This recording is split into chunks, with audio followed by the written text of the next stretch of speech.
আসসালামু আলাইকুম। জুম্মা মুবারক।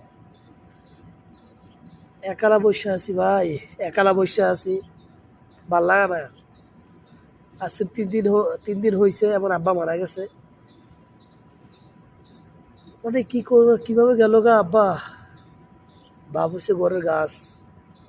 যদি বাবা ঘরে শুয়ে থাকে, অসুস্থ অবস্থা শুয়ে থাকে, ঘরের গাছ একটা বড় ভিতরে একটা শক্তি শক্তি লাগে। তো আল্লাহ দাগাইছে, এখন দিয়ে গেছে, আর কিছু করার নাই।